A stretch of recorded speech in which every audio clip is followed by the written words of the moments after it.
اثنين.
السلام عليكم ورحمة الله وبركاته.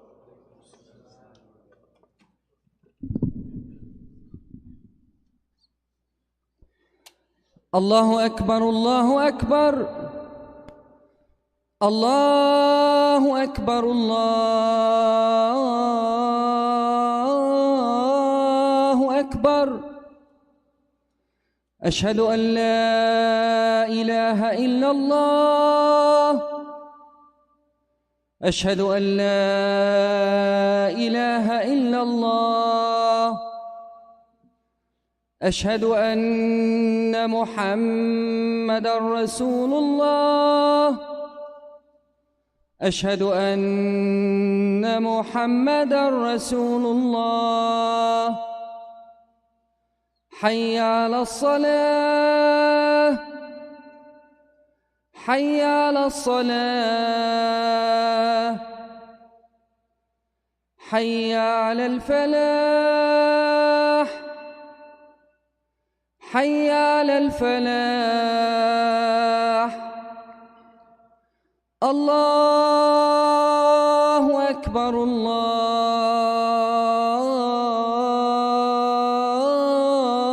الله أكبر. لا إله إلا الله.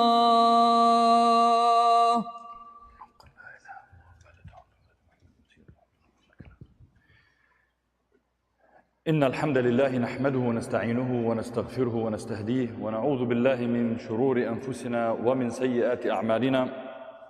من يهده الله فلا مضل له ومن يضلل فلا هادي له. وأشهد أن لا إله إلا الله وحده لا شريك له. وأشهد أن نبينا وحبيبنا محمدًا عبد الله ورسوله صلى الله تعالى عليه وسلم وصفيه من خلقه وخليله.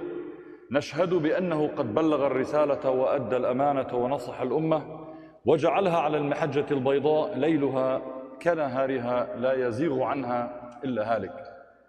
أما بعد، فإن أصدق الحديث كتاب الله، وخير الهدي هدي محمد صلى الله تعالى عليه وسلم، وشر الأمور محدثاتها وكل محدثة بدعة وكل بدعة ضلالة وكل ضلالة في النار أعاذنا الله وإياكم منها. أما بعد، يقول الله سبحانه وتعالى في كتابه العزيز بعد أعوذ بالله من الشيطان الرجيم: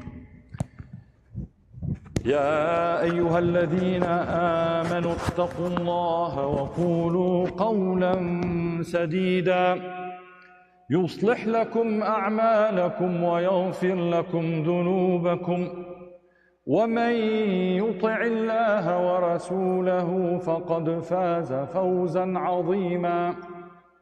أما بعد, all praises and thanks are due to Allah subhanahu wa ta'ala. We bear witness that there is no divinity or deity truly worthy of worship except Allah subhanahu wa ta'ala. And we bear witness that our beloved Prophet Muhammad sallallahu ta'ala alayhi wasallam is indeed the last of messengers and prophets chosen by Allah subhanahu wa ta'ala and sent to all of mankind, to the entire universe, with the universal message of Islam.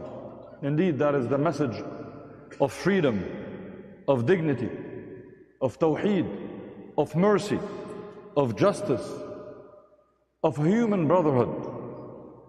May Allah send His peace and blessings upon our beloved Prophet Muhammad sallallahu ta'ala alayhi wasallam, and upon his family and companions, and upon all the followers. And may Allah accept us among these followers and guide us to remain among these followers. My dear brothers and sisters, Assalamu alaikum wa rahmatullahi wa barakatuh. It is certain that there is no topic that could be discussed today or over the last many days, and 21 days in specific, other than the assault, the genocide that is being inflicted on Gaza. There is no other topic that could fit anywhere else, no matter how important it is, because what is happening in Gaza is a slap, a stab on the face and on the back of every human being, not just Muslims. What's happening in Gaza differentiates between humanity and lack of humanity. What is happening in Gaza and to the people of Gaza differentiates between truthful people who talk about human rights and dignity and the hypocrites who talk about human rights but actually support genocide and mass murder. Alhamdulillah, these things happen every once in a while because our system needs filtering, because there are a lot of good people who say good things, but you can't tell the difference. We hear presidents, we hear agencies, state departments, governments make a lot of talk about human rights, spending a lot of money for human rights and on human rights. But then we discover that this was all selective, because some people are more equal than others, as we understand. If you don't have the right color, skin color, tough luck. If you don't have the right religion, tough luck. If you don't have the right nationality, tough luck in the eyes of these hypocrites. Because what we're dealing with is not just the evil and the ugly reflection of Zionism, and it would have been enough of an ugly thing to deal with, but what our Palestinian brothers and sisters are dealing with.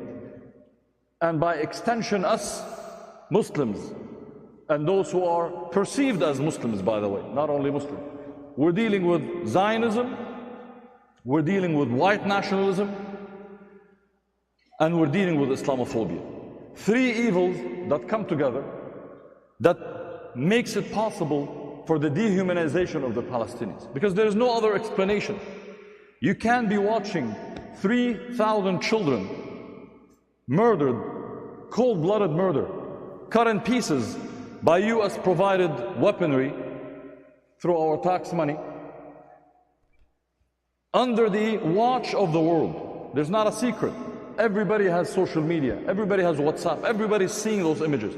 And yet, for people to say, it is what it is, I don't care, I don't feel moved the way I would be moved if I saw a Ukrainian facing the same thing. And rightly so, we should feel shaken and moved if a Ukrainian child is killed, or any child, as Muslims would move us. But yet, a lot of the people even around us today, I'm not just talking about Israel, but even here in America today, from government agencies and others, have shown a level of callousness, a level of lack of care towards the Palestinians that can only be explained through these three prisms. White nationalism, after all, think about it. Our own country was established on the same premises and practices as the Israeli government and as the Israeli entity was formed. It is white European settlers who invaded another country and wiped out the indigenous people. That's why a majority of white people in America sympathize with Israel, despite the fact that they see children being killed, women being killed. That's why a large number of British people, Anglo people, a large number of Australian people, because this white nationalism is so deeply rooted that they can't see these people as fellow human beings. And that gives you the challenge we need to do. I don't want to take your time thinking and telling you why Palestine is important to us, because I think this is like they say, preaching to the choir, and this preaching to the Jama'ah, maybe we'll call it this way. You all know that. Alhamdulillah, this is our Palestine, this is Al-Ard al-Muqaddasa, this is the land that Allah subhanahu wa ta'ala chose and to be sacred, noble. From the time before the Bi'thah, the beginning of the revelation of our beloved Prophet Muhammad sallallahu alaihi wasallam, from the earlier prophets, and every prophet that was born or buried or lived there, and we know the history, to the time of the Prophet ﷺ with the Isra and Mi'raj, to the time after the Prophet ﷺ, from every Sahabi that you can name, Sayyidina Umar and Khalid, and everybody who went through that Bilad al-Sham area, and many of them, if not lived there, were buried there, to our end of times. We know the end of times, how it is connected to that place. But I want to talk to you more from what we can do. I want to use the little time we have on Jummah to think as Muslims, and specifically as American Muslims, because we have a role that nobody else has. I would say, first of all, we have to make dua. Everything for a Muslim starts with the dua, ends with the dua. But what's equally important is what's in between the dua. Because if you hear a scholar on some of these government-funded television stations and tell you all you can do is make dua, know that this scholar is actually part of the problem. I don't want to say anything about their intention because only Allah knows.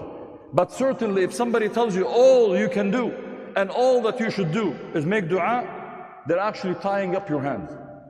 And they're actually using you against your own brothers and sisters in Palestine. Because you can do way more than dua. We can make dua. And we have to have faith in Allah subhanahu wa ta'ala. A Muslim never loses faith. A Muslim might not see the wisdom of certain things at the moment. And I can assure you many Muslims at the moment didn't see the wisdom of the loss of the Battle of Uhud. They didn't see the wisdom of the siege of Muslims by Quraysh when there was the believers were sanctioned and sieged. Bihisar. Many Muslims might not have seen the benefit of Sulh al-Hudaybiyah at that time. Say, what's the benefit? Where is the wisdom? But Allah subhanahu wa ta'ala brings وَعَسَىٰ أَن تَكْرَهُ شَيْئًا وَهُوَ خَيْرٌ لَكُمْ. You never know. Sometimes you see difficulties and it breaks my heart. The images we're seeing is not something the world has seen, because we're watching a genocide live. Every other genocide, the world watched it after it happened. Every other genocide, because there wasn't social media. We watched what happened in Srebrenica, in Bosnia, after it happened. We watched what happened in Rwanda, after it happened. We learned about the Holocaust, after it happened. But now we're watching the people of Gaza being obliterated as it's happening, live. And the world is not acting. So we know that Allah subhanahu wa ta'ala is in power. Allah subhanahu wa ta'ala is in charge. Allah is, was, and will always be. And Allah subhanahu wa ta'ala, for Him it's be, and it is. Kun fayakun. It could change. So your dua continues, and your action because we have a role that we can play that others cannot play. Others, inshallah, can make dua and are making dua. Others can raise money for relief work, and we can do that too. But let's face it, the support, the funding, the protection, the aiding, the abetting in this war crimes and genocide is coming from our own country. Had it not been for the war criminal in the White House, Biden, Israel would not have dared to continue with its genocide against the Palestinians. So the reality is, we can play a role. I'm not going to waste time on the Arab traders. Traders are traders. What do you expect from them? Nothing. I don't expect even from them making a statement, because actually statements might clear their name in the public. We don't want them to make statements. We know whose allegiance they give to. We know who they rely on to stay in power to oppress their own people. So I don't expect much from most of the Arab leaders. But at least for us here, we have a voice and we have an ability to make a difference, my dear brothers and sisters. So I'm going to go over a couple of things that we can all do, because a believer is required by Allah subhanahu wa ta'ala. As the Prophet ﷺ taught us, مَنْ رَأَ مِنْكُمْ مُنْكَرًا فَلْيُغَيِّرْهُ بِيَدِهِ فَإِنْ لَمْ يَسْتَطِعْ فَبِلِسَانِهِ فَإِنْ لَمْ يَسْتَطِعْ فَبِقَلْبِهِ وَذَلِكَ أَضْعَفُ الْإِيمَانِ أو كما قال عليه الصلاة والسلام. Whoever amongst you, he said, O believers basically, whoever amongst you witnesses something wrong, injustice, falsehood, munkar, then you have to change it. This is an amr, an order, imperative. فَلْيُغَيِّرْ, you know, this is insistence. You have to change it. He said, with your hand, meaning you roll up your sleeve and you become part of the solution. بِيَدِهِ means that that's it, I'm not sitting on the side anymore. Now, the battle between right and wrong, the battle between humanity and barbarism is part of your battle too. You can't be neutral, because a neutral person is part of the problem. If you are not part of the solution, my dear brothers and sisters, you are part of the problem without knowing. If you are not the one advocating for freedom, for dignity, for an end of this bloodbath, you are indirectly, regardless what your heart is, you're indirectly empowering the aggressors, the occupiers. So we are in the position of having to change, and we have so many means, legal means that we can do here, inshallah, to bring that change. Because the second level is, if you can, you speak against it. And I think this hadith was referring to people probably who are limited in places. You know, people who, in a situation where if you speak up, if you organize, maybe you will be placed in prison, maybe in some places around the world. فَإِنْ لَمْ يَسْتَطِعْ, and the least of iman, the least of faith is to hate it in your heart. And I think this part of this hadith was meant for the people living in the Arab world in our days today. Because much of them can't even speak. A lot of them can't even post about it. But for us in America, we can change. So how do we change? First of all, become informed. It is not acceptable for a Muslim in America today not to know the history of this oppression. You know what they call the unprovoked attack. Unprovoked according to whom? Is 75 years occupation a provocation? Is apartheid practices on the Palestinians provocation? Is a 17-year inhumane siege on the people of Gaza, banning food, drinks, medicine, movement, controlling the air, the sea, any movement, is that provocation? What about the land grabbing, the stealing of land to build illegal settlements? Settlements that only Jews can live in. Imagine, funded by our tax money. We fund racist settlements to be taken from Palestinian land. Is that provocation? What about the checkpoints, the hundreds of checkpoints that humiliate Palestinians every day? Is that provocation? What about the killing of children that happened way long before October 7th? Hundreds of Palestinian children every year. Men, women, innocent people. Is that provocation? They talk about hostage taking. What about the hundreds of Palestinians that are held by the Israeli government with no charges under what's called the administrative detention, which is hostage taking? What? Civilians with no charges. 6 months and they keep getting renewed. So you have to know, my dear brothers and sisters, there is no shortage of information. Go to the American Muslim for Palestine website. There are dozens of websites that you can go to where you can get that information and be equipped so you can talk about it to your children. Talk about it to your classmates, co-workers, neighbors. We're not a small number in America. 5 million Muslims. If every one of us is well educated, well informed, alhamdulillah, we can change minds. And alhamdulillah, people in America who are getting access to information are changing their minds. The majority of young people in America are not getting the poison of mainstream media. Where do they get their news from? Social media. Social media is not going through the filtering of the oppressors and the warmongers and the genocide promoters. Social media is free. Whoever acts in it, whoever sends, gets it there. And overwhelmingly, it has been very transparent in terms of what is happening to the Palestinians. So, alhamdulillah, information is there, and younger people are not buying into the biased information that dehumanizes Palestinians. So get informed. Make that a mission for you. Spend time. Say, I'm going to spend 30 minutes a day for the next 3-4 days. It's not complicated. Very easy. Get the info, get the history of what has happened, what is happening now. And be ready with talking points so you can talk to your friends and classmates and neighbors. Number 2, become activated. Who here is not on social media? Everybody. Everybody has email, or a WhatsApp, or Facebook, or Twitter, or TikTok, or you name it, Instagram. If you're only on WhatsApp, you're on social media, by the way. Some people say, I'm not on social media. Well, all of us are on some 100 WhatsApp groups. Educate. You see a video, educate. Of course, send confirmed information. We don't want to do what the Zionists do. Send hoaxes and fake information. Send information that educates and empowers. Say, hey, there's an action alert. Hey, this is an action alert to call for a ceasefire. Hey, there's a protest. It's important to go, etc., etc. So be activated. Use your social media to share that information with people. And don't hesitate. Don't be afraid. That's what they do, right? As Allah subhanahu wa ta'ala describes, الَّذِينَ قَالَ لَهُمُ النَّاسُ إِنَّ النَّاسَ قَدْ جَمَعُوا لَكُمْ فَاخْشَوْهُمْ.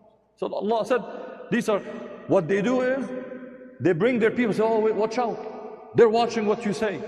Oh, you're gonna lose your degree. Oh, you might have your job risk. I'm not saying take any unnecessary risk. But if you're at a college, your free speech is protected. Just do it wisely. Organize with groups. Not only with Muslims, Arabs, Palestinians, Jewish supportive groups, human rights groups. And mashallah, what is happening on colleges bring a lot of inspiration and pride for all of us. Hundreds and thousands of Palestinians and their allies from all walks of life, every background. Mashallah, Black Student Alliance, Latino groups, Asian American groups, coming in with Muslim groups, Arab groups, and making a noise and making a sound heard on campuses. From UCLA to Harvard to UCI to UCI, Riverside to Berkeley to every school, mashallah. And please, as parents, don't discourage your kids from being vocal. Teach them to be wise. Be careful, whether it's you or them. Because our battle against falsehood, against bigotry, against occupation, against apartheid is a just battle. And those who are engaged in it, in the sight of Allah subhanahu wa ta'ala, inshaAllah, they are perceived in good ways. So don't use bad tools to undermine that. Don't engage in cussing. That's not a Muslim's behavior. We don't cuss. Don't engage in racist talks. Our battle is with the Zionists and the supporters of the Zionist oppression. Our issue is not with a religion. So don't let them drag you into, if they cuss at Islam and say you Muslims are terrorists, don't go and say, oh, you Jews or this. This is not, number one, it's wrong.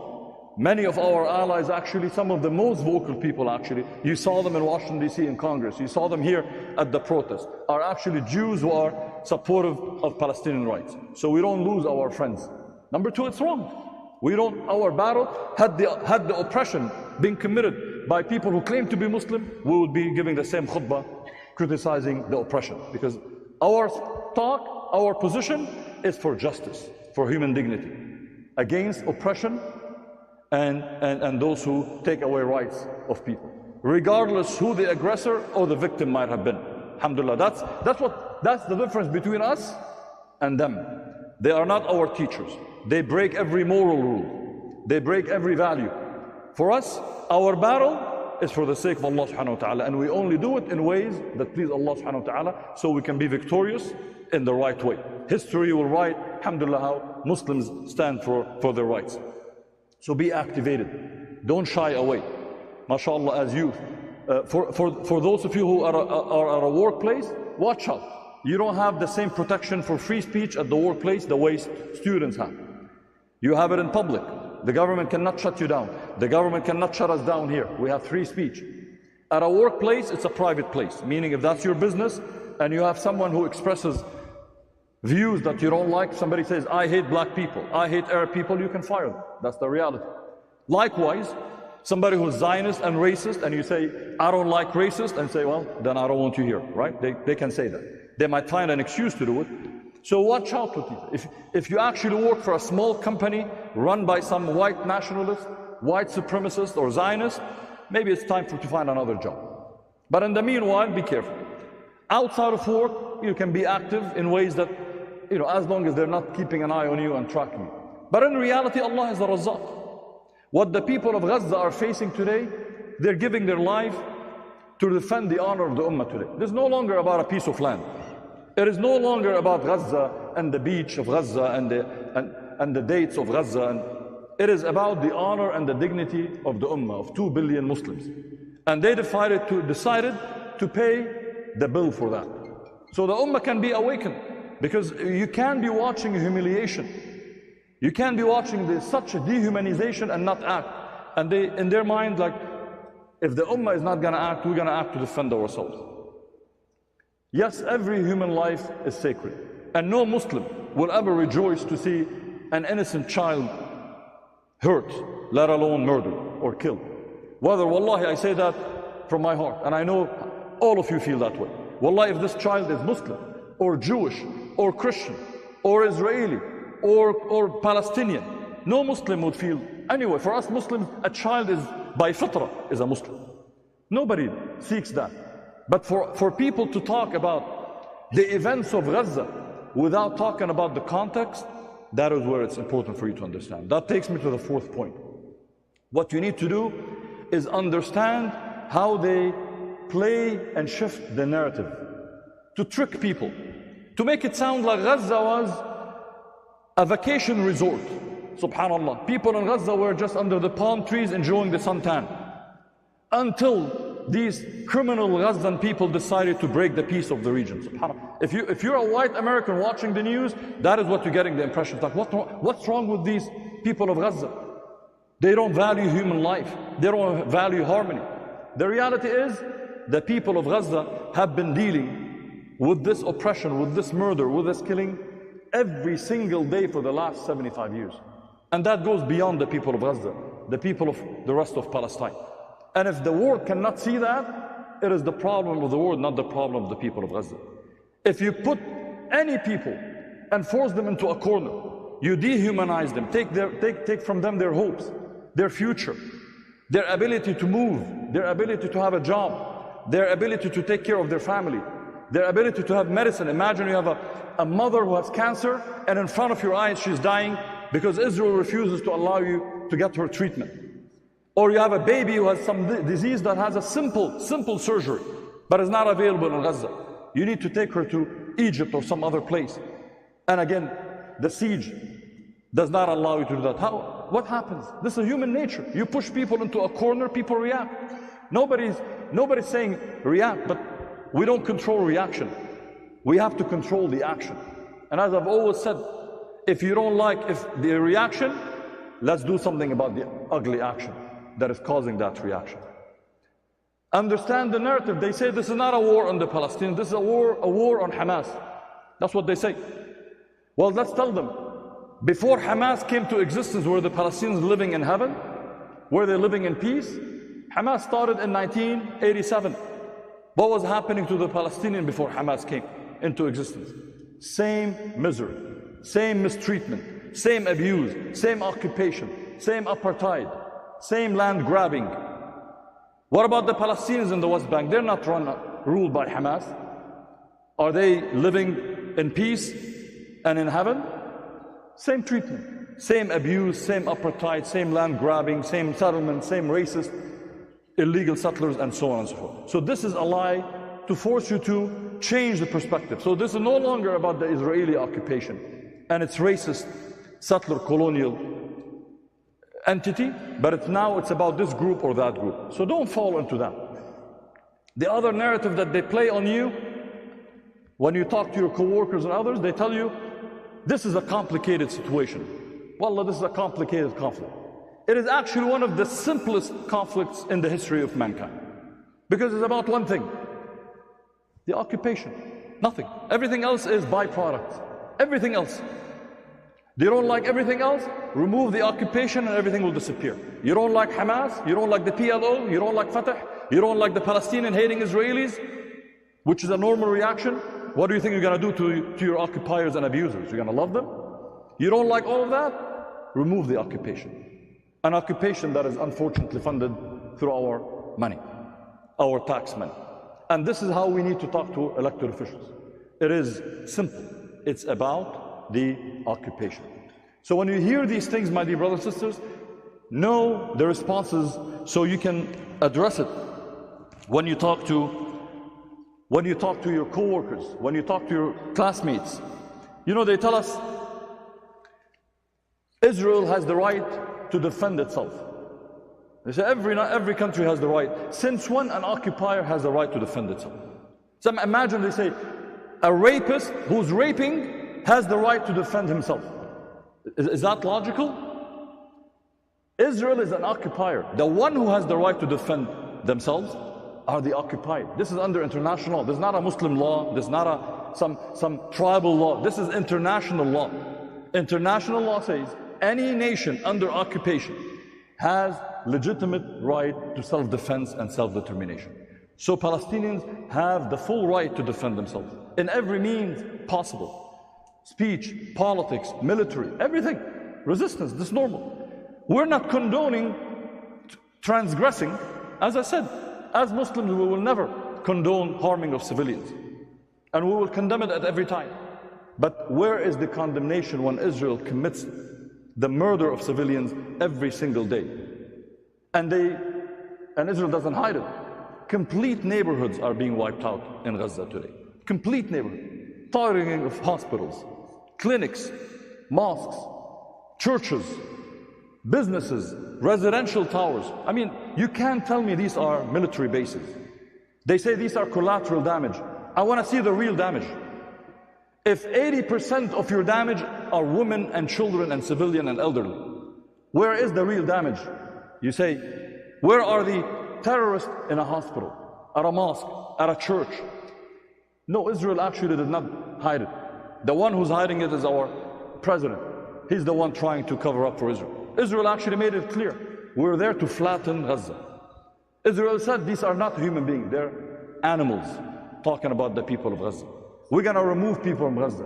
What they want to do is to do another Nakba, removing the Palestinians to change the demographics of historic Palestine. But the people of Gaza are crazy people. They confuse everybody, every analyst, everyone who predicted. May Allah bless them. The people of Gaza said we're not leaving. Nobody expected that. Everybody said after 1,000 people they're going to pack up and leave, because that happens to everybody and you can't blame them if people have to leave. But the people of Gaza said we've tasted that before. We know what it means to be forced and displaced. And if we're going to die, we die in our homes. And they said we're going to stay. And that is mixing up and confusing all the plans that they've had for them. May Allah continue to protect them. May Allah subhanahu wa ta'ala give them steadfastness. May Allah subhanahu wa ta'ala accept all their dead ones as martyrs, and all their wounded, inshallah, give them shifa and give them sabr, comfort as they deal with the terrible losses they're dealing with. We're not belittling what they're dealing with. Wallahi, it's a bill they're paying on behalf of the ummah. It's a high bill. It's a high bill when you look at the numbers. You add up all the numbers, 30,000 people between killed, dead, wounded, disappeared. In an area of 2 million people in the most densely populated area, that means every person from Gaza who lives in Gaza or outside of Gaza has lost loved ones. Can you imagine that? Like when you talk to somebody, Anyone from Gaza here, they will tell you, in every masjid that I visited, and I know somebody from Gaza, will count to you 5, 10, 20, 30 of their own relatives dead. Actually, they can't give you a number. They say 20 to 30. You ask them, why is that? They say, well, there are 10 who are missing under rubble. We can't locate them yet. This is what we're dealing with, my dear brothers and sisters, and my goal is not to enrage you, but my goal is to put things in perspective, to know what we can do, inshallah, to change. And I'm going to conclude with the one thing that I think is unique to American Muslims. The one thing that is unique to American Muslims. Because I looked, and I said at the beginning of the khutbah, I was surprised too with some of the statements coming from people that I thought had decency. Some politicians, some mayors, some city council members, some school districts were issuing statements. The LA Unified School District issued a statement, we stand in solidarity with Israel. And they put the Israeli flag. A school district that has one mission. What is a school's mission? Teach kids. They didn't comment when Russia invaded Ukraine. They didn't comment when Assad murdered 1 million Syrians. They didn't comment when the US invaded Afghanistan. They didn't comment when our own country killed 1 million Iraqis in the invasion and the sanctions. They didn't comment when Israel occupied Palestine. They didn't comment when Israel bombarded Gaza 5 times every other year, basically. But they decided to comment when Israel was attacked. MashaAllah, humanity suddenly woke up in them. SubhanAllah, putting Muslim and Palestinian children at risk, because that immediately unleashed bullying against Muslim kids. Because what is it?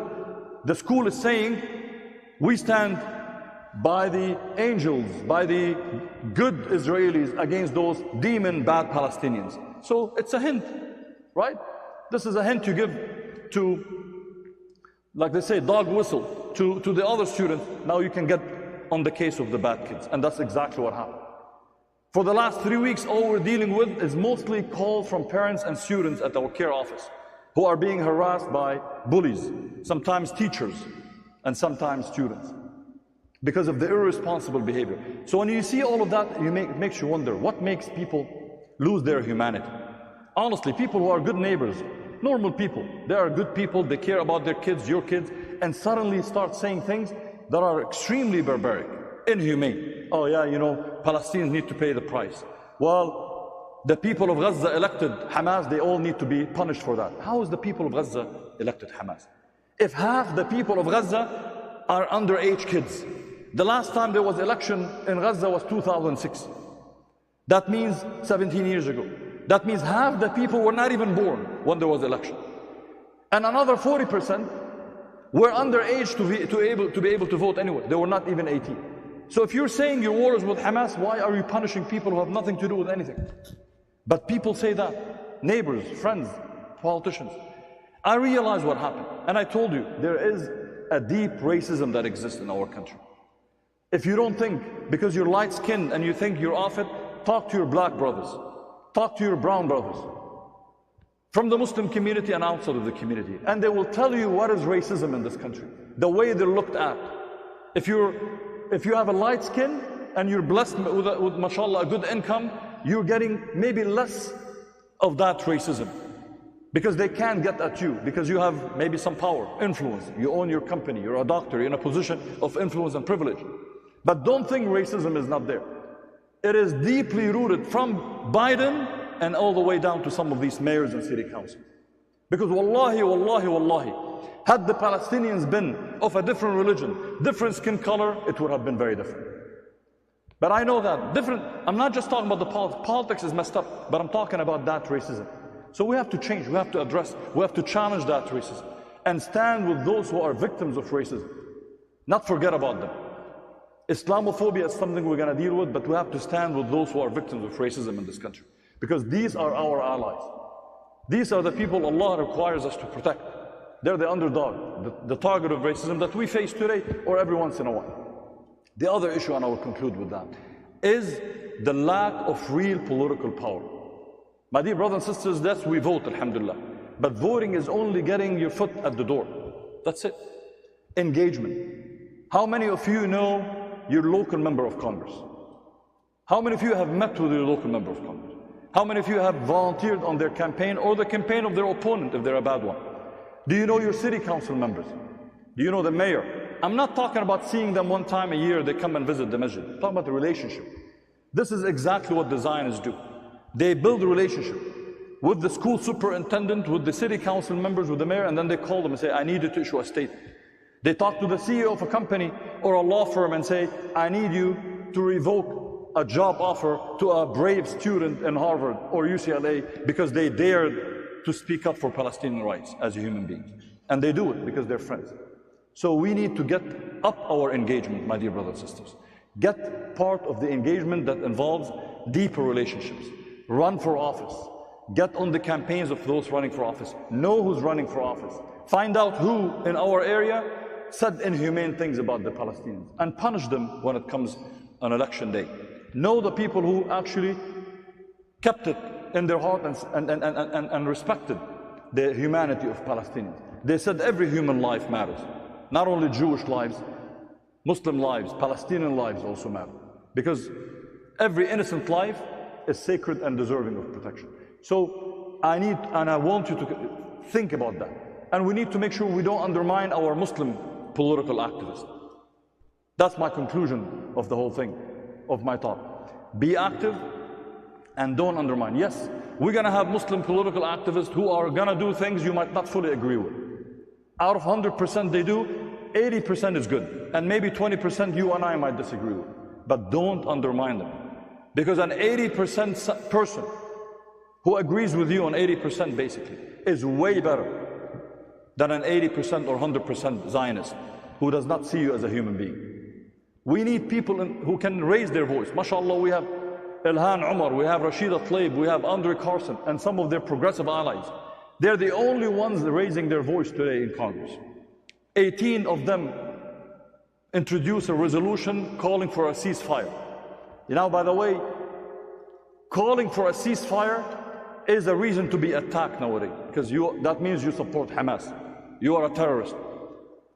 Our own government, you've never imagined you see that. Our own government says, we do not support a ceasefire, knowing that every day that goes, about 500 people die, include 200-300 children. We don't. So that's the twisted world we're in. So what I'm saying is, don't undermine those who are in places to make a difference. Disagree with them on certain things, that's okay. That's our right, and sometimes even our mandate. But empower them to push for the rest of the areas that you agree with. All of us can take action, and on your way out, you're going to see some care volunteers with postcards. A postcard that tells you, that has a QR code. You use your phone, scan the QR code, and it will take you to a Palestine resource page that CARE designed online. And it has an action alert. The action alert is very simple. You click on it, it takes 30 seconds. And it takes you to the page where you can tell your member of Congress, your representative in Congress, to support the resolution for ceasefire.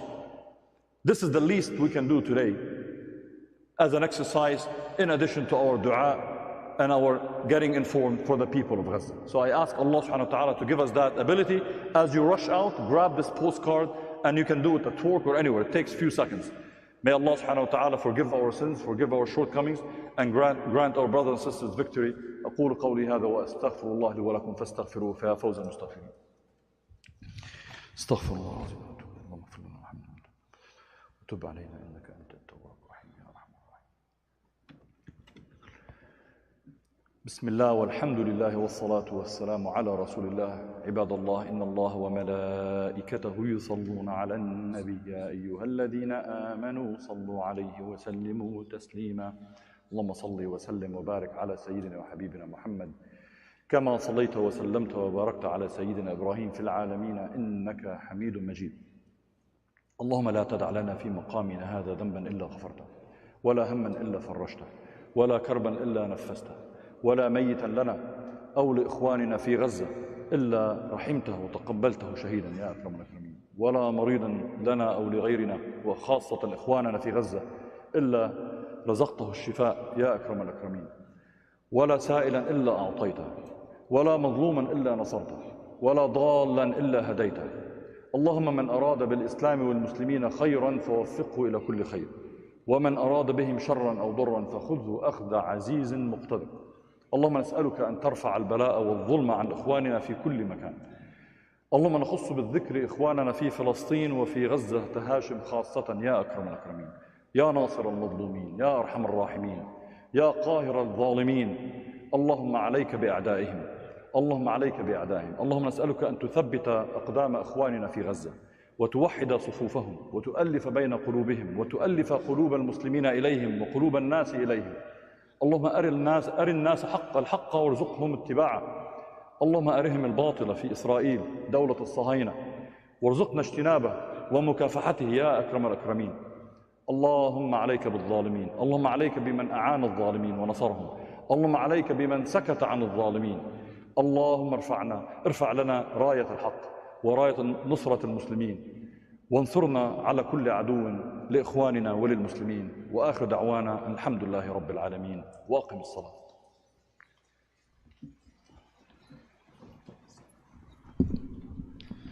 الله أكبر الله أكبر، أشهد أن لا إله إلا الله، أشهد أن محمدا رسول الله. حي على الصلاة، حي على الفلاح، قد قامت الصلاة قد قامت الصلاة. الله أكبر الله أكبر، لا إله إلا الله. لا إله إلا الله رسول الله. استووا واعتدلوا، أقبلوا على الله بقلب خاشع. الله أكبر، ولا إله غيرك. أعوذ بالله من الشيطان الرجيم. بسم الله. الحمد لله رب العالمين، الرحمن الرحيم، مالك يوم الدين. إياك نعبد وإياك نستعين، اهدنا الصراط المستقيم، صراط الذين أنعمت عليهم غير المغضوب عليهم ولا الضالين. آمين. إن الله اشترى من المؤمنين أنفسهم وأموالهم بأن لهم الجنة، يقاتلون في سبيل الله فيقتلون ويقتلون، وعدا عليه حقا في التوراة والإنجيل والقرآن، ومن أوفى بعهده من الله، فاستبشروا ببيعكم الذي بايعتم به، وذلك هو الفوز العظيم. الله أكبر. ربي العظيم، ربي العظيم، سبحان ربي العظيم، سبحان. سمع الله لمن حمده. الله أكبر. سبحان ربي العظيم، سبحان ربي العظيم، سبحان ربي. الله أكبر. الله أكبر. سبحان ربي العظيم، سبحان ربي العظيم، سبحان ربي.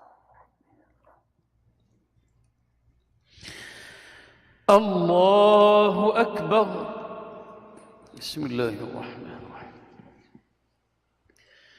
الحمد لله رب العالمين، الرحمن الرحيم، مالك يوم الدين. إياك نعبد وإياك نستعين، اهدنا الصراط المستقيم، صراط الذين أنعمت عليهم غير المغضوب عليهم ولا الضالين. آمين.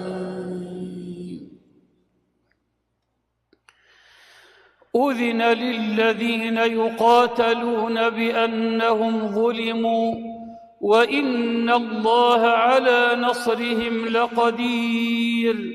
الذين أخرجوا من ديارهم بغير حق إلا أن يقولوا ربنا الله ولولا دفع الله الناس بعضهم ببعض لهدمت صوامع وبيع وصلوات ومساجد يذكر فيها اسم الله كثيرا ولينصرن الله من ينصره إن الله لقوي عزيز. الله أكبر. سبحان ربي العظيم. سبحان ربي العظيم. سبحان ربي العظيم. سمع الله لمن حمده. اللهم انصر الإسلام وأعز المسلمين. اللهم انصر الإسلام وأعز المسلمين وأعل كلمة الحق والدين. اللهم من أرادنا والإسلام والمسلمين بخير فوفقه لكل خير، ومن أرادنا والإسلام والمسلمين بسوء فاجعل كيده في نحره واجعل تدبيره تدميره. اللهم احفظ إخواننا في غزة وفي أرض فلسطين كلها يا رب العالمين. اللهم استر عوراتهم وآمن روعاتهم واحفظهم من بين أيديهم ومن خلفهم وعن أيمانهم وعن شمائلهم ومن فوقهم، ونعيذهم بعظمتك أن يغتالوا من تحتهم.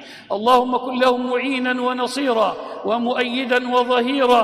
اللهم لا يخيبون وأنت ربهم يا رب العالمين. انصر الحق وأهله واخذل الباطل وحزبه.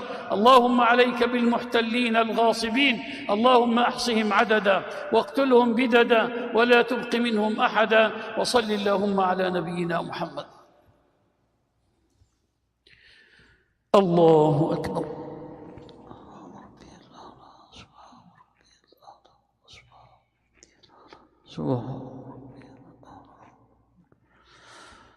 الله أكبر. الله أكبر.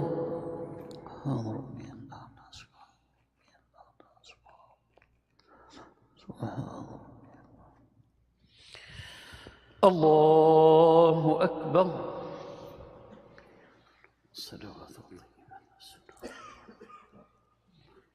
السلام علينا وعلى عباد الله الصالحين. أشهد أن لا إله لا شريك له وأشهد أن محمدا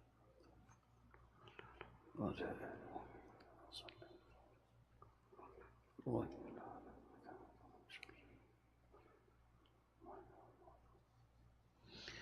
السلام عليكم ورحمة الله. السلام عليكم ورحمة الله.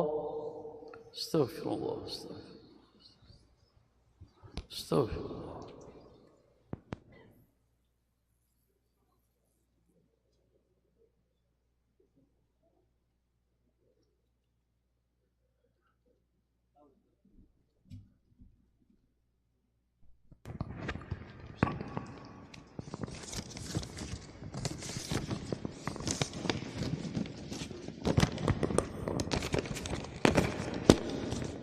Assalamu alaikum wa rahmatullah.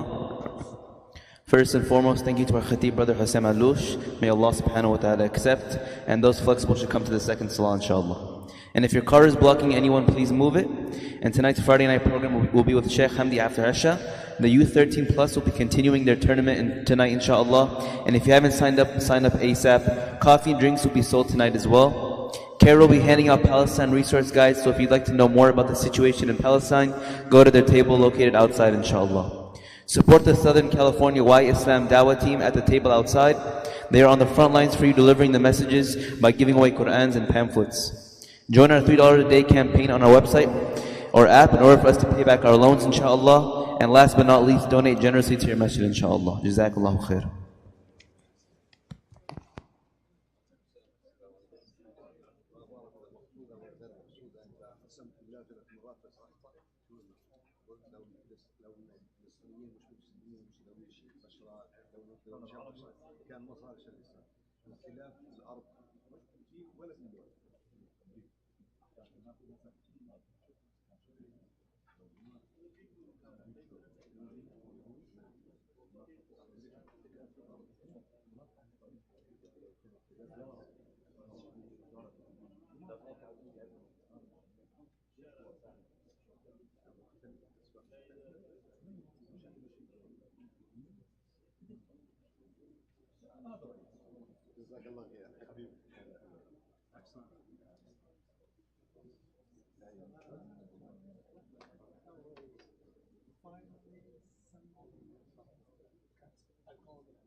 مؤذن.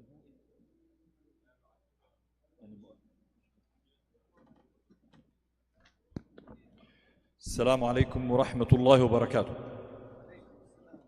الله أكبر الله أكبر الله أكبر الله أكبر. أشهد أن لا إله إلا الله. أشهد أن لا إله إلا الله. أشهد أن محمدًا رسول الله. أشهد أن محمدًا رسول الله. حي على الصلاة. حي على الصلاة. حي على الفلاح. حي على الفلاح. الله أكبر الله أكبر. الله أكبر. لا إله إلا الله. حقا لا إله إلا الله. إن الحمد لله نحمده ونستعينه ونستغفره ونستهديه ونعوذ بالله من شرور أنفسنا ومن سيئات أعمالنا. من يهده الله فلا مضل له ومن يضلل فلا هادي له. وأشهد أن لا إله إلا الله وحده لا شريك له. وأشهد أن نبينا وحبيبنا محمدًا عبد الله ورسوله صلى الله تعالى عليه وسلم وصفيه من خلقه وخليله. نشهد بأنه قد بلغ الرسالة وأدى الأمانة ونصح الأمة وجعلها على المحجة البيضاء ليلها كنهارها لا يزيغ عنها إلا هالك. أما بعد، فإن أصدق الحديث كتاب الله وخير الهدي هدي محمد صلى الله تعالى عليه وسلم وشر الأمور محدثاتها وكل محدثة بدعة وكل بدعة ضلالة وكل ضلالة في النار. أما بعد، يقول الله سبحانه وتعالى في كتابه العزيز بعد أعوذ بالله من الشيطان الرجيم: يا أيها الذين آمنوا اتقوا الله وقولوا قولا سديدا يصلح لكم أعمالكم ويغفر لكم ذنوبكم ومن يطع الله ورسوله فقد فاز فوزا عظيما. أما بعد, all praises and thanks and praises are due to Allah subhanahu wa ta'ala. We thank Him for all the good He has bestowed upon us. And we thank Him for what we might assume or perceive as hardship inflicted upon us. We thank Him for the test that He puts us through. And we bear witness that there is no deity or divinity truly worthy of worship except Allah subhanahu wa ta'ala. And we bear witness that our beloved Prophet Muhammad sallallahu ta'ala alayhi wa sallam is indeed His last messenger and prophet sent to all of mankind. May Allah send His peace and blessings upon our beloved Prophet Muhammad sallallahu alayhi wa sallam and upon his family and upon the companions and upon all the followers, all the ummah of Muhammad sallallahu ta'ala alayhi wa sallam. My dear brothers and sisters, assalamu alaikum wa rahmatullahi wa barakatuh. The topic that comes and sticks on our mind is the only topic that is making us lose sleep nowadays, and that is what is happening in Gaza.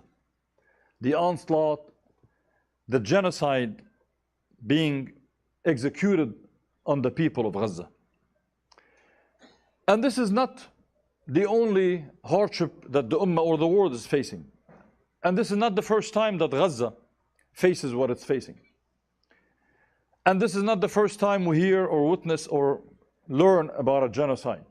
But what is unique about this one is that this is the longest occupation in modern history and still going on. This is a genocide that is being executed live for the first time. Every genocide in the past that we've learned about it after it's done. Look throughout history. Survivors come and talk about what happened to them. in Deir Yassin, you know, the massacres in Sabra and Shatila massacres. You want to go to the Rwanda massacres and genocide, you go to the Bosnia, what happened in Srebrenica. We learned about it from survivors. You talk about even earlier, the Holocaust and so on and so forth. Everything that mankind learned about is from later on. What is happening in Gaza is being broadcast live. We are watching it as it's happening, not after, live. So you would think the world would react immediately. But subhanAllah, the world is, in general, governments, including our own government, is acting not only as we don't know what is happening, it's almost like actually we know what is happening and we support what is happening. We endorse what's happening. We're sending weapons and money to help Israel, aiding and abetting in war crimes. There's no other word to describe what is happening other than war crimes. And our president in the White House and his cabinet, unless they resign, they are actually partners and accomplices in this war crimes. They are part of what has happened. They're war criminals, not just accomplices. They're actually war criminals because they've called for it, they've defended it, they've funded it, supplied it with weapons and money. So with that said, I wanted to make sure that we know our role as American Muslims. Because I know we're watching the news. I'm not telling you anything that you're not watching. Actually, there's a possibility, as we speak, Israel has started or launched its ground invasion after it has decimated much of Gaza. Probably around 60% of homes, residential homes, buildings have been destroyed. Numbers close to 8,000 people, including probably 3,000 more children. Children, helpless children. They're not members of Hamas or PLO or Fatah or anything. Children, they don't know anything. All they know is that they were born in a vicious, vile world today because they were born as Palestinians. They were born as Muslims. They were born with brown skin because our world does not see those people that I mentioned, those categories, as humans who deserve the same concern and love. At least governments, we can say that. So the question is, what can we do when we know this is wrong? When we know that our beloved the Prophet Muhammad sallallahu ta'ala alayhi wasallam gave us the roadmap in times of injustices. He said, "Man ra'a minkum munkaran falyughayyir." Whoever amongst you witnesses something wrong, unjust, falsehood, he said, let them change it. It's a mandate. He said, biyadih, the first one. Change it with your hand. As our scholars say, it means you're no longer a spectator anymore. You're no longer cheering, say, may the Muslims and the oppressed win. You don't have that option. You have to roll up your sleeve and be part of the solution. Now, if for some condition and some reason you live in one of these Middle Eastern countries, you can't, he said, فَإِن لَمْ يَسْتَطِعْ فَبِلِسَانِهِ. If you can't, then do it with your tongue. Speak against it. And then he said, فَإِن لَمْ يَسْتَطِعْ فَبِقَلْبِهِ وَذَلِكَ أَضْعَفُ الْإِيمَانِ أَوْ كَمَا قَالَ عَلَيْهِ الصَّلَاةُ وَالسَّلَامُ. He said, and if you cannot even speak about it, you know, let's say you live in UAE, for example, right? That hadith applies specifically, I think the Prophet ﷺ was prophesying. Then at least hate it in your heart, right? Don't just, well, it is what it is. But as Muslims in America, I can tell you, as someone who's aware of the laws, aware of the politics, aware of the public opinion, aware of our rights, we certainly can do the category number one, which is be part of the change. We have absolutely no excuse.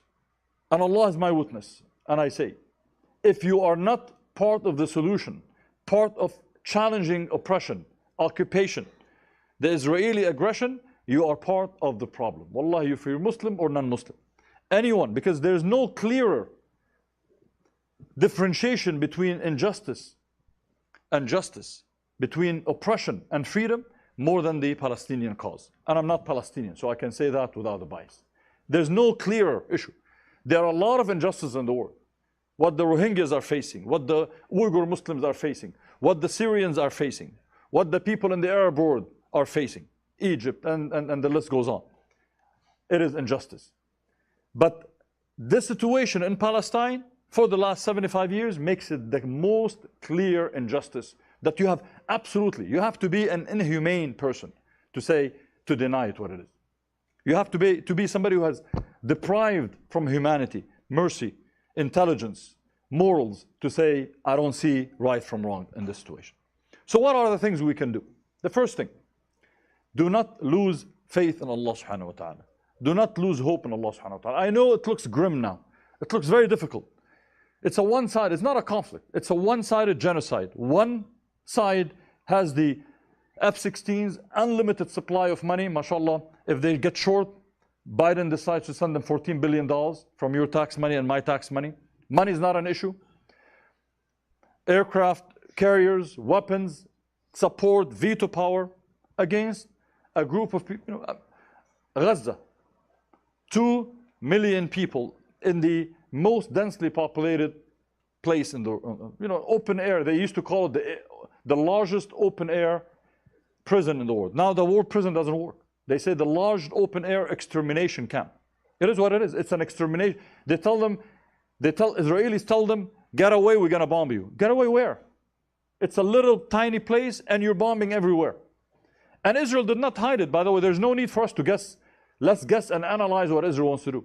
Israel made it as clear as the sunshine, as the sun in the middle of the sky during noontime on a summer day.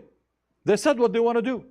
They're going to flatten Gaza. They said that. They said the people there are animals. They said the president of Israel said, these are not civilians. We don't consider the people of Gaza civilians. So the laws of war dealing with civilians don't apply. That's exactly what they're saying. So there's not us saying, well, I think they're doing this. They are blunt about it, because when you have no shame about your immorality, you can say it louder. The only one who's trying to cover up is our wimpy war criminal in the White House. That's the only one, Biden. He's tried to hide what they're doing. Said, oh, no, they're caring. But they're not ashamed of what they're doing. He's the one who's a little bit trying to save face for his shameful and immoral, unconditional support for this tragedy, for this genocide, for these war crimes. So for us, have faith in Allah subhanahu wa ta'ala, because sometimes things might look grim. And Allah subhanahu wa ta'ala tells us, وَعَسَىٰ أَن تَكْرَهُ شَيْئًا وَهُوَ خَيْرٌ لَكُمْ. And it might be that you might dislike something, but Allah has placed a lot of goodness in it. And I know it's easy for us to say we're covered, secure in their air conditioning, the people of Gaza. But the people of Gaza know what they want. The people of Gaza has agreed to pay the bill for the honor of the Ummah. Not today, not yesterday. They've been doing that for many years, in the hope that the Ummah regain its self-confidence, its izzah. Gaza does not produce a lot of things, but it does produce izzah, dignity, honor for the Ummah. The Ummah can import izzah from Gaza, because this is a people who said, we will not give up our dignity. We will not give up our land. No matter what, no matter who lets us down, subhanAllah. And those who have honor in the world, among Muslims in particular, stand by the oppressed. So let's not lose faith in Allah subhanahu wa ta'ala. As believers, we know that Allah is the Qahar. Allah subhanahu wa ta'ala is Al-Qawi, Al-Mateen, Al-Aziz. Allah is the all-powerful. And it's a matter of be, and it is. And Allah will turn things around. What is the wisdom of what we see today? I don't know. You don't know yet. What was the wisdom of the Muslims losing in Uhud? What was the wisdom of Muslims being blockaded in the mountains around Mecca by Quraysh, starving? What was the wisdom of the Hudaybiyah treaty? What was the wisdom of the Al-Ahzab coming and ganging up on the early Muslims? We didn't know it at that time. Now we know, and we talk about the wisdom and how Allah subhanahu wa ta'ala, from what looked and seemed to be a defeat, brought awakening, brought attention, and we're going to see, although the people of Gaza never wanted to be, the people of Gaza, like everybody else, wanted to raise their kids, live in freedom, live in dignity, go to school, have a job, normal life. Nobody signs up for a life of misery, no matter how brave you are, how honorable you are. But people of Gaza are reacting. So the first thing is, continue to make dua. And know that Allah listens to our dua. Make dua every prayer. Make dua in every action. When you make sujood.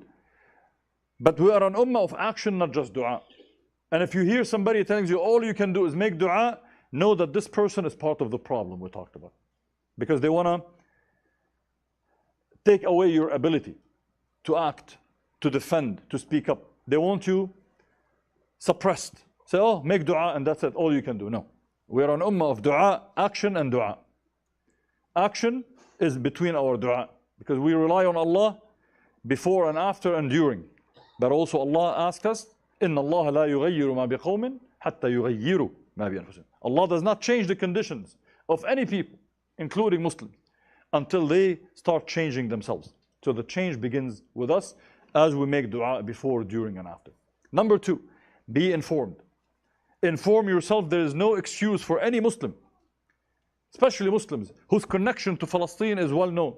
From the time of Sayyidina Ibrahim, to the time of Sayyidina Ishaq, Ismail, to all the prophets we have until the wahi delivered, revealed to the Prophet Muhammad with the Isra and Mi'raj from Palestine, to the Fathu Baytul Maqdis, the time of Sayyidina Umar, may Allah be pleased with him, to the Sahaba who lived there and died there, to the end of times. What we know, all the signs of the end of time are related to Palestine. So as Muslims, you know that. So you need to learn the history, the modern history. It's not enough to know Isra and Mi'raj.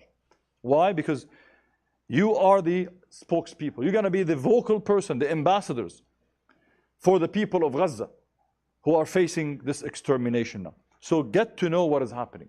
There are enough websites, trusted websites, AMP, CARE, the Institute for the Middle East Understanding, and many others, trusted. Short videos, some articles, some books you can get and read to give you a history of what happened. Why is that important? Because it takes us to the next requirement as a Muslim we have to do, and that is to advocate, to inform. You have to use your powers, your privileges. How many of us are on social media? All of us. Who doesn't have a WhatsApp? Who doesn't have an email address? People are on WhatsApp, on Facebook, on Twitter, on Instagram, and maybe on TikTok, which I don't recommend, of course.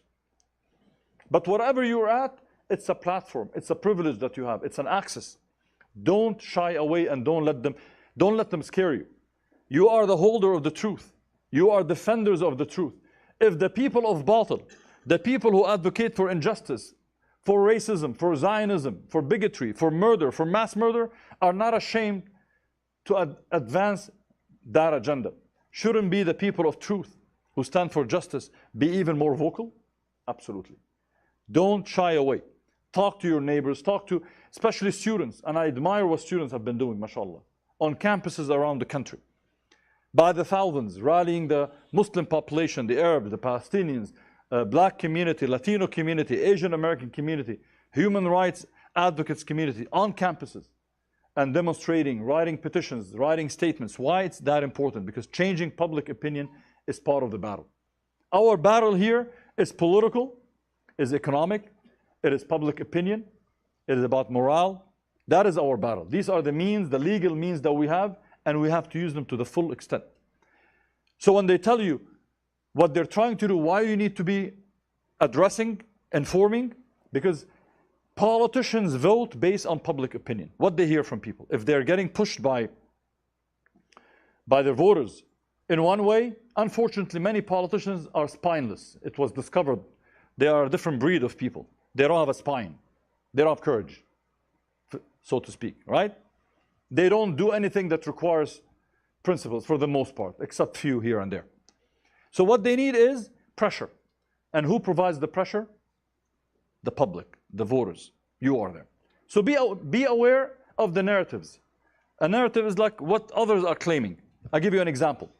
And I'm going to go over a few examples so you can pay attention to that. Because I want you to be able not to be fooled. My worry is they are tricking the public, but also some Muslims are falling for it because they don't have any foundational knowledge. So what do they say? They say this was an unprovoked attack by Hamas against Israel, right? So suddenly, Gaza was a nice vacation resort with palm trees and beautiful beaches, and all the tourists are flocking between Gaza and Israel, and some crazy people of Gaza decided to disturb the peace and provoke. Was it that way?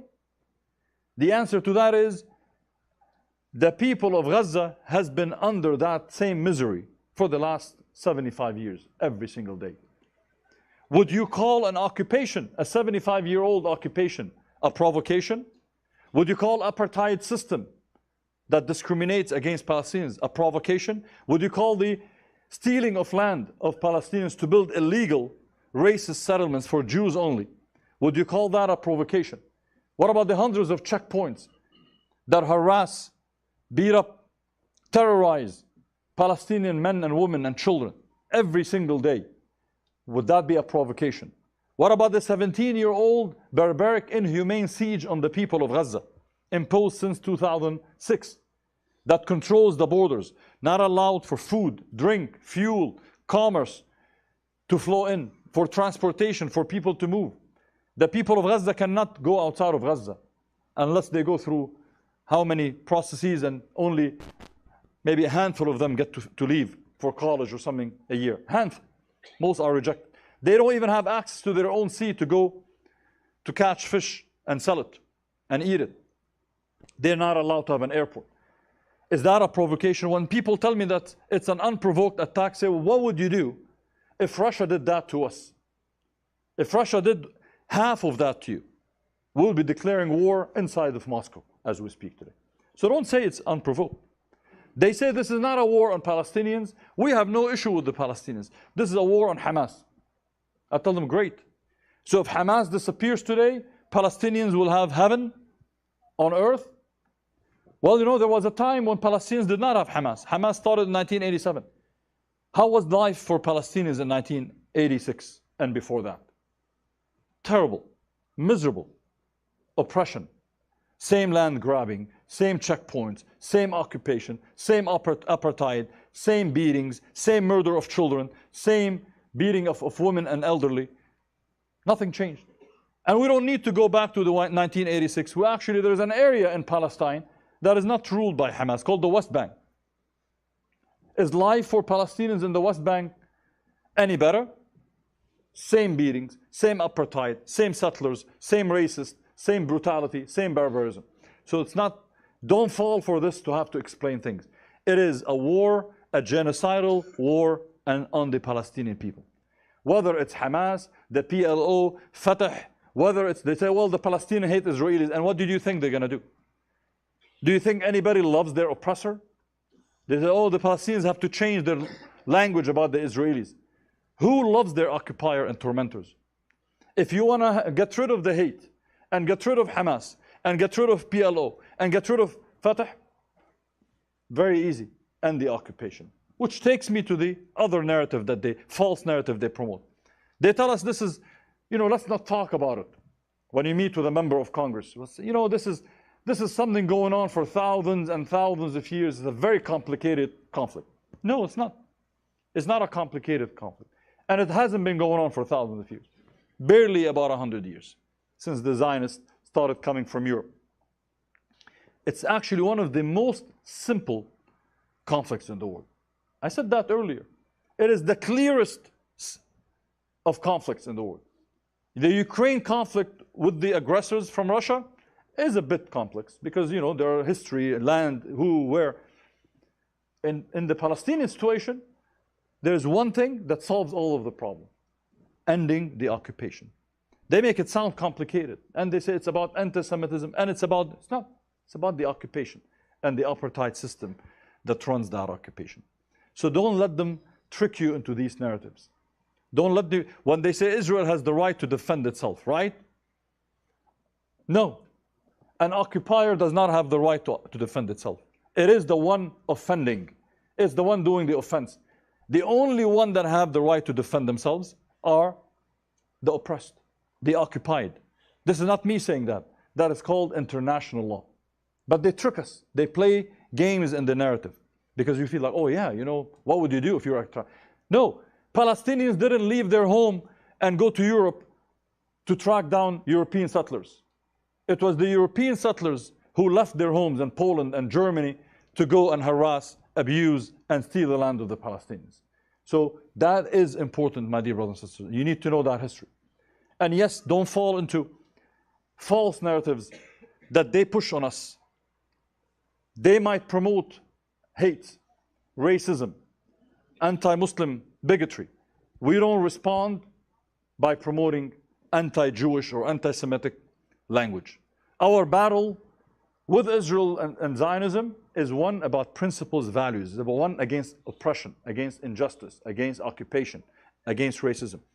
Our battle is not against a religious group. Actually, some of the most vocal people promoting and advocating for human rights for Palestinians are actually Jewish Americans. And I give them a lot of credit. They were demonstrating in Congress, outside the members of Congress, calling for a ceasefire. They were on the street in every protest. And we say that because it's kalimatu haqq. It's a word of truth as Muslims. لا يجرمنكم شنآن قوم على ألا تعدلوا. Don't let the injustice of them sway you from truth. We say the truth not to please anybody. This is not about being PC. It's about not losing important allies in the struggle against injustice, and also not deviating from what Allah requires us to do. We're an ummah that fights for truth and goodness using good methods and just methods. We want Allah to be pleased with us. So that is important. They might engage in hate and all of that, but we don't. So know the narratives and be prepared to respond to it, because that's at the workplace, at schools, with your neighbors, on your social media. Help if we continue to push and don't shy away and don't be intimidated. Schools, you are protected with free speech protections. At the masjid, we are protected. A government cannot deny you your right to free speech. But beware at the workplace. I just wanted to make sure that you know. The workplace, you don't have guaranteed and protected free speech. If you work for a small company owned by some white supremacist or Zionist, well, maybe it's time to find another job. But in the meanwhile, be careful what you say, because unfortunately, legally, if they want to be racist and bigoted and unfair, not because you're Muslim, because of your political views, unfortunately, they can do it. Of course, we can shame them, but be careful. But it doesn't mean you don't do anything. It means be careful how you address the situation. And as Muslims, we should always be careful. Students continue to push the envelope, because mashallah, young people in America have proven to be aware about what is happening. Why? Because young people don't get their information from mainstream media. Mainstream media is a poison that aims, as propaganda to brainwash people, to dehumanize Palestinians, very specifically. It's about dehumanizing Palestinians, dehumanizing Arabs, dehumanizing Muslims, dehumanizing brown people, black people. That's what it is. It has been doing this with different degrees, depending on the time.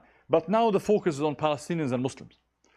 But those who get their news from social media, from commentators, from bloggers, from activists, actually are getting to know firsthand what is happening to Palestinians. I want to conclude with another step that we should keep in mind when we deal with it. So be aware, be informed, continue to be activated. Politically is the key to changing policies in America. We can be as angry as we wish at the masjid, and we can say, long live Palestine, between now and Fajr time. The reality is not going to change US policies. What changes US policies is when we organize politically. And I know many of us think voting is political engagement. Voting is like putting your foot at the door. You just made it at the door. What you need is what's next. And I tell you, because I looked at so many of our allies and friends, assembly members, city council members, mayors, school districts. Imagine school districts issuing statements. School district has one mission: educate kids. No, they were issuing statements. We stand in solidarity with Israel, and putting the Israeli flag. LA unified did that. Imagine. Creating a very adverse, very difficult climate for Muslim and Palestinian students on campuses around LA schools. And we had to deal with it. At CARE, every day we're getting calls from students and parents about bullying because of the irresponsible behavior from them. But why did they do that? Why did these politicians feel the need to express some inhumane, unfair comments that only value the humanity of Israeli innocent lives? And by the way, we as Muslims, and again, this is not a PC being politically correct statement. As Muslims, there is no Muslim who will rejoice seeing an innocent person die. No Muslim. Maybe in a moment of anger they say, well, they do this to us and so on. But even when you talk to a Muslim, sincere Muslim, deep inside, they see a child suffering, wallahi, we don't care. A child suffering, whether they're Muslim, Christian, Jewish, black, white, brown, a child is a child. It breaks my heart when I see a child, and I know it does for each one of you.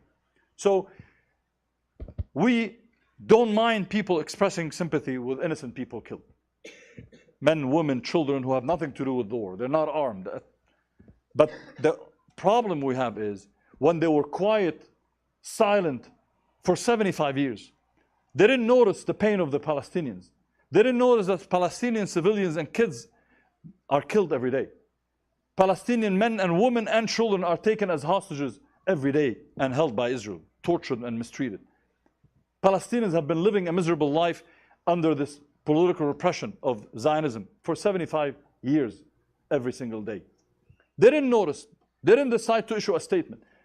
Their humanity only woke up when Israel was attacked, ignoring the fact that any nation on earth, you treat it that way, you put it in a cage called Gaza, deprive it of its basic humanity, not allowing it to travel, move, eat, drink. Watch your own mom or dad or your daughter with cancer and you cannot even leave to go get simple treatment, simple medicine that is available just across the border, but you're not allowed. You watch your own loved, beloved child die in front of you because you just happen to be Palestinian. And then they say, why did they revolt? Why did they show this outburst? SubhanAllah, who? You must not be a human being. Actually, even animals, not only human beings, animals also would revolt if you treat them. If you put a cat in a corner a cat and abuse it, and the cat will scratch you back, let alone a human being that has dignity and honor and love for their family and love for their for living and having a hope. Deprive a people from their hope, and what would they do? They will act in ways. And they don't like how the Palestinians acted. You know, the Palestinian took a page from your book. This is what you've done to them every day, Israel. They took a page from your many volumes book. And if you don't like their reaction, it's very simple. Stop your action. If you think their reaction was ugly, look in the mirror, look at the mirror. Your action was 10 times uglier, except that it was every single day for 75 years. And for these politicians not to talk about this context, it's shameful. And the reason they didn't, because they were not getting pressure or they're not hearing from you and me. So that's my last recommendation. We need to take our engagement to the next level. How many of you know personally your city council members? How many of you have met with them? Not just at a masjid, they make a statement and they leave. You hosted something at your home. You have their cell phone number where you can talk to them. You know their email, their WhatsApp, you can send them an article. Hey, look what's happening. Read this, Al Jazeera, read this on The Guardian, read this on, etc. How many of you have engaged to that level? How many of you have thought about running for office? I see a lot of young professionals here. How many of you said, I'm going to run for the city council in Hawthorne or Torrance or Redondo Beach? How many of you? How many of you have hosted fundraisers for these people? How many of you have rated who are the good ones and the bad ones? The truth is, our numbers, my study shows that less than 3, maybe 5% in some areas of Muslims who are eligible to vote are actually politically engaged. With other communities, with the Zionists, the numbers are 80% engagement. So who do you think, if you're a politician, you're going to listen to? When we called one of the members of Congress, said sign the resolution that was introduced in Congress demanding a ceasefire, the one introduced by Rashida Tlaib and Ilhan Omar and Congresswoman Summer Lee and 18 members of Congress. So when we talked to some of the members of Congress, they said, I received 350 or 340 phone calls from people saying, don't support a ceasefire. And I got 2 or 3 calls from Muslims saying, support this. And I know for a fact, in that district, because it's my district, there are at least 15,000 Muslims who live there. 2 or 3 calls. And I can tell you all of them were angry. All of them are angry about what is happening in Palestine. And everybody attended protest, and they drove for hours, and they come to the masjid, and they made tahajjud. But the next level is letting these elected officials know about our view. Know that we're going to vote based on these issues. That's what we need to take it. I hope, inshallah, my dear brothers and sisters, we up our activism. Join all these advocacy organizations that we have, alhamdulillah, including CARE. But don't think it's just about CARE. Know who and how you can make a difference. Make it a commitment. You don't need CARE. Make it a commitment here among yourselves. Have a committee outside of the masjid, but people among yourselves. to look at the elected officials here. Who are the good ones? Who are the bad ones? Track how they voted, how they commented. And we can make that difference, my dear brothers and sisters. Because our brothers and sisters in Palestine awoken the Ummah about how weak we are despite the resources that we have. We are closest to the Al-Qawi, Allah subhanahu wa ta'ala. We get our energy, our strength, our izzah, our honor, our guidance from Allah subhanahu wa ta'ala.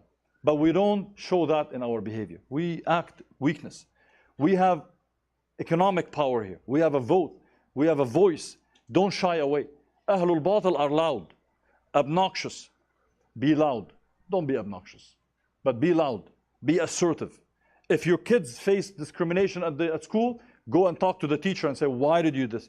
If the teacher talks about, we stand by Israel and we mourn for Israel, say, how do you stand by a genocidal state? How do you mourn for one group and not mourn for the others? 3,000 Palestinian children were completely cut in pieces by US weapons used by Israel. They deserve attention. They deserve the same mourning. Challenge people's humanity. Because today we're dealing with three evils. There is the Zionism evil, Islamophobia evil, and then there's white nationalism / supremacy evil. These three have come together, colluded, basically, to dehumanize Palestinians and Muslims in extension. So our battle is clear, and we will win, bi'idhnillah ta'ala, I have no doubt. It's a setback. Our brothers and sisters, they're gonna sit and mourn many innocent people who died. But their resolve, inshallah, would be the first step towards liberation of their land and liberation of the ummah from the chains that were imposed on us. May Allah subhanahu wa ta'ala forgive our shortcomings. May Allah use us, inshallah, to advance justice, human rights, human dignity for all people, and especially our brothers and sisters in Palestine. أقول قولي هذا وأستغفر الله لي ولكم فاستغفروا فيا فوز المستغفرين. استغفر الله.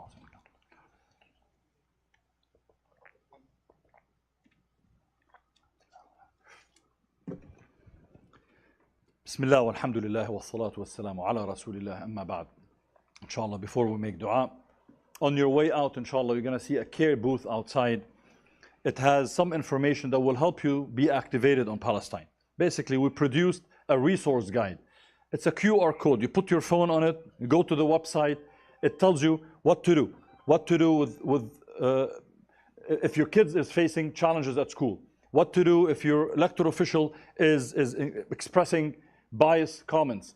Where to do action alerts for the ceasefire we talked about. We said we need to push for the ceasefire. What are the talking points? All of that takes 30 seconds. You put the QR code and you get there, inshallah. On your way out, you'll see the postcard, little postcard. So make sure you do that. That's the least we can do. That's really ad'aful iman for us here. Some activism, some awareness, some informing that we can do, inshallah, so we can change the public opinion. عباد الله إن الله وملائكته يصلون على النبي يا أيها الذين آمنوا صلوا عليه وسلموا تسليما اللهم صل وسلم وبارك على سيدنا وحبيبنا محمد كما صليت وسلمت وباركت على سيدنا إبراهيم في العالمين إنك حميد مجيد اللهم لا تدع لنا في مقامنا هذا ذنبا إلا غفرته ولا هما إلا فرجته ولا كربا إلا نفسته اللهم ارحم موتانا وموتى المسلمين ونخص بالذكر إخواننا في غزة اللهم تقبلهم شهداء اللهم اجعل موتاهم شهداء عندك يا أكرم الأكرمين أحياء يرزقون عندك يا أكرم الأكرمين اللهم ارزق أهلهم الصبر والسلوان اللهم عافي مرضاهم وشافي مرضاهم يا أكرم الأكرمين ومرضانا ومرضى المسلمين اللهم تقبل دعاءنا اللهم يا ناصر المظلومين يا أرحم الراحمين يا قاهر الظالمين اللهم انصر إخواننا في غزة وثبت أقدامهم وألف بين قلوبهم وانصرهم على من عاداك وعاداهم اللهم عليك بالصهاينة الظالمين المحتلين اللهم أرنا فيهم يوما كيوم فرعون اللهم أرنا فيهم يوما يشفي صدور المسلمين والمؤمنين يا أكرم الأكرمين اللهم نسألك أن ترحم أخانا عزيز الرحمن الذي توفي في باكستان. We ask Allah to grant mercy to our brother Aziz Rahman who passed away in Pakistan. The brother just gave me the paper now. We ask you, Allah, to grant rahmah to our brothers and sisters who passed away in Gaza. Allah, give them steadfastness, give them victory, nasr. Oh Allah, give cure and shifa to their sick ones and wounded ones. Give and descend comfort on those who have lost loved ones in Gaza.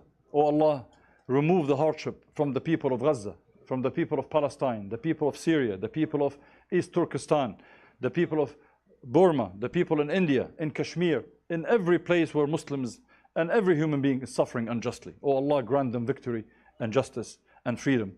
وآخر دعوانا الحمد لله رب العالمين وأقم الصلاة.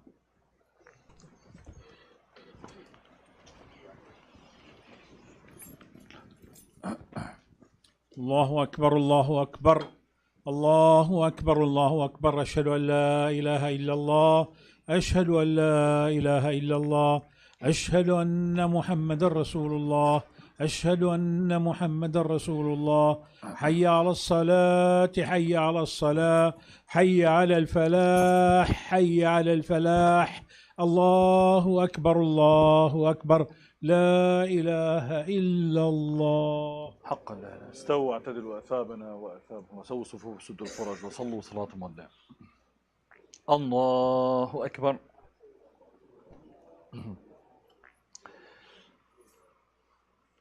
بسم الله الرحمن الرحيم.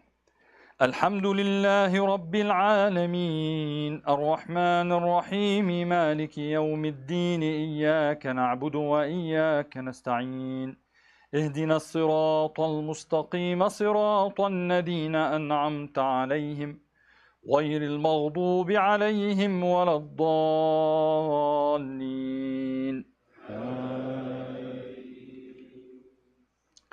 بسم الله الرحمن الرحيم.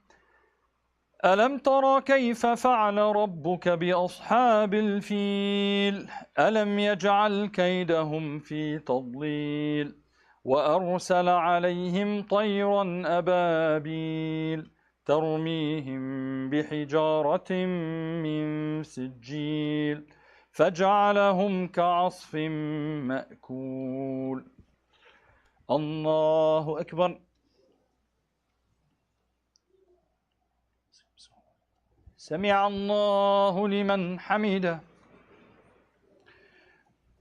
الله أكبر. سبحان الله.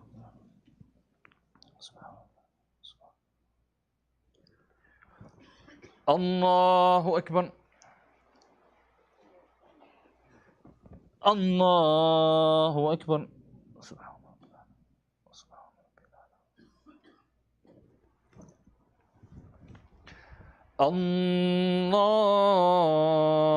الله أكبر. بسم الله الرحمن الرحيم. الحمد لله رب العالمين الرحمن الرحيم مالك يوم الدين إياك نعبد وإياك نستعين اهدنا الصراط المستقيم صراط الذين أنعمت عليهم غير المغضوب عليهم ولا الضالين.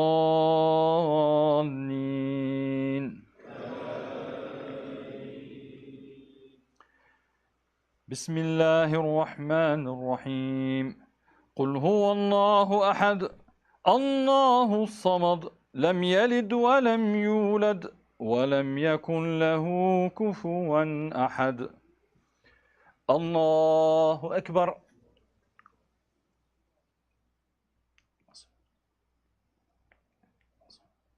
سمع الله لمن حمده. حمدا طيبا. الله أكبر. سبحان الله. الله أكبر. الله أكبر.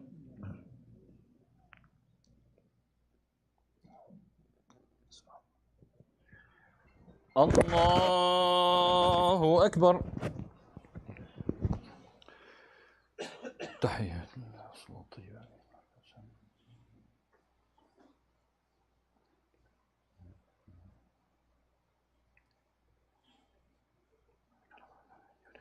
وبارك على محمد وعلى آله في العالمين.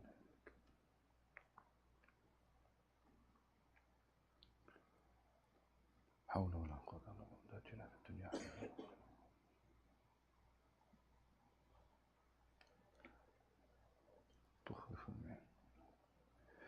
السلام عليكم ورحمة الله. السلام عليكم ورحمة الله. استغفر الله العظيم الذي لا إله إلا هو الحي. استغفر الله العظيم. Inshallah. Till the brother comes for the announcement, inshallah. My apology for taking longer, but wallah, the topic was difficult to cut. So forgive me for that. I know some of you have to go to work. Blame it on me.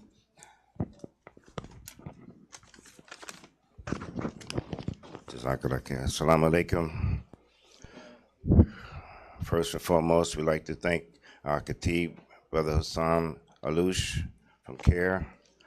Hopefully he inspired you and turned heavy hearts into action hearts. I know certainly I am right now. It's hard to read this. Tonight, we have a program tonight. Friday night program will be with Sheikh Hamdi. After Isha, the youth group will be continuing their tournament tonight outside. If you haven't signed up, sign up ASAP. Coffee and drinks will be sold tonight as well. CARE will be handing out Palestine resource guides. So if you'd like to know more about the situation in Palestine, go to their table located inside the lobby area. Also, we have a table outside for Why Islam. So CARE is fighting for us, fighting for our rights as Muslims, and I am part of the Why Islam group. We are fighting on the front line, delivering the message, inviting people to Islam. Also join our $3 a day campaign on the app in order, a website in order to pay back the loan that we have, inshallah. Last but not least, donate generously to your masjid. Assalamu alaikum. Oh, tomorrow again downtown, the Pershing Square at 3 p.m. 2 p.m. Pershing Square is downtown on 5th Street and Olive, to end the siege on Gaza. Jazakallah khair.